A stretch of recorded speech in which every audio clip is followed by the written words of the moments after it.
After 4 months in office, President Donald Trump has become distrustful of some of his White House staff, heavily reliant on a handful of family members and longtime aides, and furious that the White House's attempts to quell the firestorm over the FBI and congressional Russia investigations only seem to add more fuel.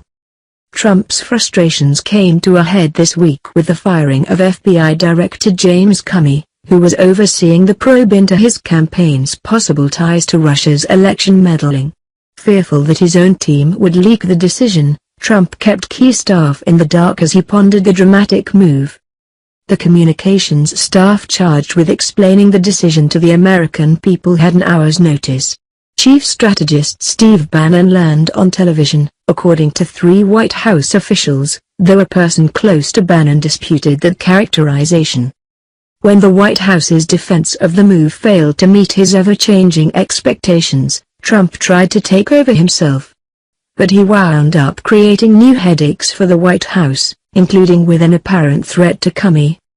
James Comey better hope that there are no tapes of our conversations before he starts leaking to the press, Trump wrote on Twitter Friday morning.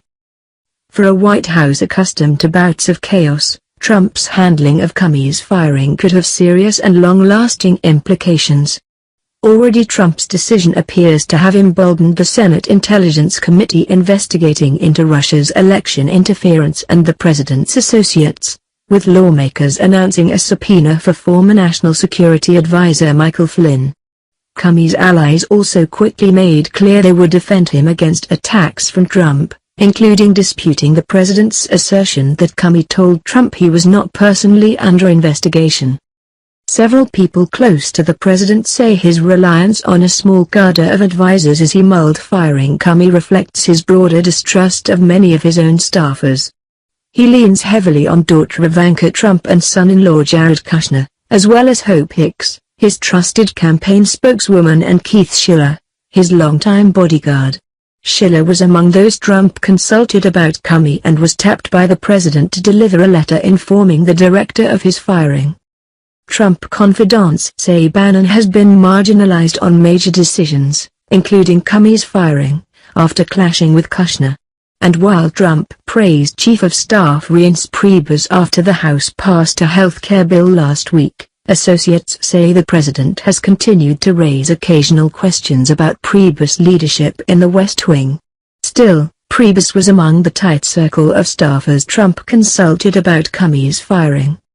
Trump spent most of the week out of sight, a marked change from a typically jam-packed schedule that often includes multiple on-camera events per day. Even when aides moved ahead on an executive order creating a voter fraud commission, a presidential pet project that some advisers thought they had successfully shelved, Trump signed the directive in private. More than a lack of momentum on major policy goals, Trump is said to be seething over the flood of leaks pouring out of the White House and into news reports. He's viewed even senior advisers suspiciously, including Bannon and Priebus, when stories about internal White House drama land in the press. A dozen White House officials and others close to Trump detailed the president's decision-making and his mood on the condition of anonymity in order to discuss private conversations and deliberations. After Trump decided to fire Comey, he was told by aides that Democrats would likely react positively to the news given the role many believe Comey played in Hillary Clinton's defeat last year. When the opposite occurred, Trump grew incensed, both at Democrats and his own communications staff for not quickly lining up more Republicans to defend him on television. Much of Trump's ire has been focused on the communications team, all of whom were caught off guard by Comey's ouster. He increasingly sees himself as the White House's only effective spokesperson, according to multiple people who have spoken with him. By week's end, he was musing about cutting back on the White House's televised press briefings. The Trump White House is accustomed to bouts of chaos, but President Donald Trump's handling of the firing of the FBI director could have serious and long-lasting implications. Already Trump's decision to fire James Comey appears to have emboldened the Senate Intelligence Committee investigating Russia's election interference and the president's associates. Lawmakers have announced a subpoena for former National Security Advisor Michael Flynn. Comey's allies have made clear they will defend him against attacks from Trump. They are disputing the president's assertion that Comey told the president he was not personally under investigation. Several people close to the president say his reliance on a small cadre of advisors as he mulled firing Comey reflects his broader distrust of many of his own staffers. The swirling questions about possible contacts between his presidential campaign team and Russia just wouldn't stop, and he felt it was overshadowing his early achievements. Who was to blame? In Trump's view, FBI Director James Comey. Comey had allowed the Bureau's investigation to play out in the press, the president told those close to him, and hadn't done enough to stop leaks about it. Those simmering frustrations, described by people with knowledge of the president's conversations, culminated with Trump's surprise announcement late Tuesday that he was firing Comey.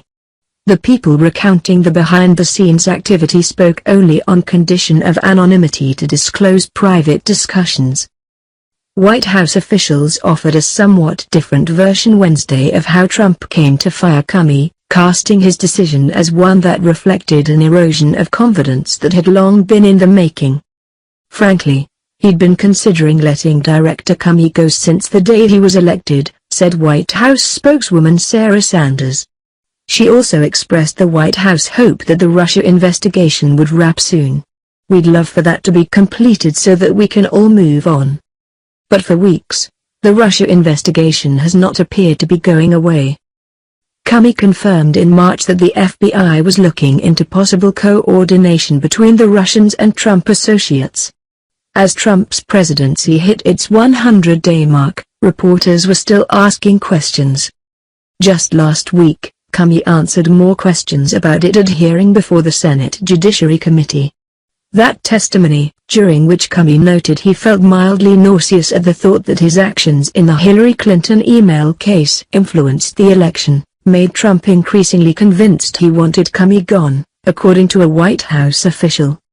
That's around the time Comey was asking the Justice Department for more resources to pour into the Russia investigation, an indication the questions will be continuing. The embattled top lawman told lawmakers he made the request for more help in a meeting with Rod Rosenstein, the Deputy Attorney General overseeing the Russia probe, according to 3 U.S. officials. The Justice Department denies there was such a request. The White House would not say whether Trump knew.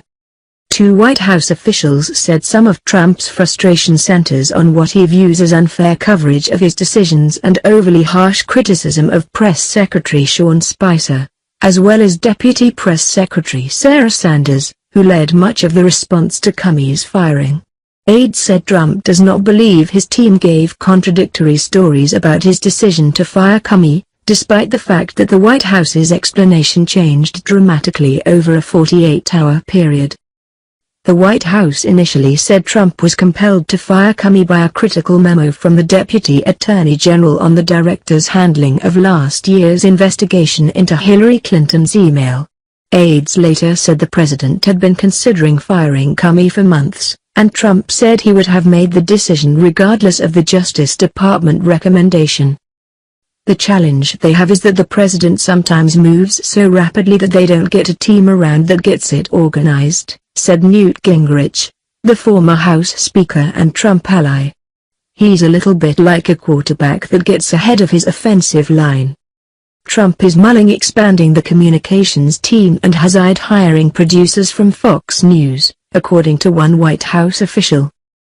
White House officials had hoped last week's House vote would give the president a much-needed burst of momentum and infuse new energy into efforts to fully overhaul the Obamacare health law and pass a massive tax reform package. Aides were also eager for Trump's first foreign trip, a high-stakes blitz through the Middle East and Europe. But the blowback from Comey's firing left the White House reeling once again. Trump's visible anger and erratic tweets prompted a reporter to ask Spicer on Friday if the president was out of control. "That's, frankly, offensive," Spicer said.